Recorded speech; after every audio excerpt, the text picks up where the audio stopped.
പാലാർ വീട്ടിൽ പടനായരും പാലക്കുന്നത്ത് കേളേന്ദ്ര നായരും നായാടുവാനും കടൽ കലക്കി മീൻ പിടിക്കുവാനും പോകുന്നു.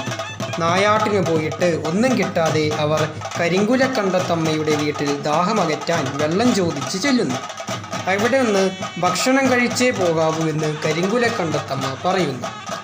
എണ്ണ തേച്ച് കുളിക്കുവാനായി കരിഞ്ചിലാടൻ ചിറയിലെത്തിയവർ അതിൽ 2 മീനുകളെ കാണുന്നു.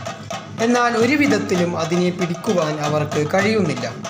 കുളി കഴിഞ്ഞ് വീട്ടിലെത്തിയവർ കിണറ്റിലും ആ മീനുകളെ കാണുന്നു. വെള്ളിപ്പാളയിൽ കദളിപ്പഴം കിണറ്റിലേക്ക് താഴ്ത്തിയപ്പോൾ ആ മീനുകൾ തങ്ങളുടെ രൂപം ചെറുതാക്കി പാളയിൽ കയറുന്നു.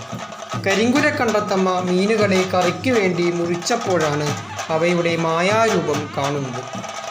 അത് കണ്ട് അത്ഭുതപ്പെട്ട കരിങ്കുലക്കണ്ടത്തമ്മ തെറ്റ് മനസ്സിലാക്കി പ്രാർത്ഥിക്കുന്നു.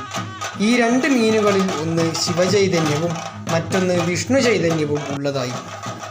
അന്ന് തൊട്ട് 7-ാം ദിവസം മതിലകത്തെ കരിങ്കൽപ്പടിപ്പുരവും 2 പൊന്മക്കൾ പിറന്നുവെങ്കിൽ അവരെ വളർത്തി പയറ്റുവിദ്യ പഠിപ്പിക്കുമെന്നും അവരുടെ വലിപ്പത്തിൽ കോട്ടയിൽ കൊണ്ടൊപ്പിക്കാമെന്നും പറഞ്ഞു.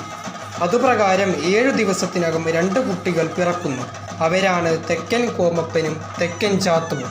യഥാകാലം വിദ്യകൾ പഠിച്ച് ചുരിക കെട്ടി ചേകവന്മാർ ആവാൻ പ്രായമെത്തി. പാണ്ടിപ്പെരുമാളിൽ നിന്നും ചുരിക വാങ്ങി തെക്കൻ ചാത്തു തെക്കൻ കരിയാത്തനെന്നും തെക്കൻ കോമപ്പൻ തെക്കൻ കരിമകനെന്നും ആചാരപ്പെട്ടു. ഇവർ 2 പേരുടെയും ജീവിതത്തിൽ പല അത്ഭുതങ്ങളും സംഭവിക്കുന്നു. മദ്യം കൊടുക്കാൻ മടി കാണിച്ച ചന്ദൻ തണ്ടാനും തിരുനെല്ലൂർ തണ്ടാത്തിക്കും ഭ്രാന്ത് നൽകി. പിന്നീട് അവരെ സൽക്കരിച്ചപ്പോൾ മാത്രമേ ഭ്രാന്ത് മാറിയുള്ളൂ. അവരെ വഴിയിൽ വെച്ച് പരിഹസിച്ച് ഒരു കുട്ടിയുടെ കൈ മുറിക്കാനും കരിയാത്തന് മടിയുണ്ടായില്ല. കുട്ടി കരഞ്ഞ് മാപ്പപേക്ഷിച്ചതിനെ തുടർന്നാണ് കൈ തിരികെ ലഭിച്ചത്. കുട്ടി പിന്നീട് ഇവരുടെ സേവകനായി തീർന്നു. ആ കൈപോയ കുട്ടിയുടെ സങ്കല്പത്തിലുള്ളതാണ് കരിയാത്തൻ തെയ്യത്തോടൊപ്പം കെട്ടിയാടുന്ന കൈക്കോളൻ തെയ്യം.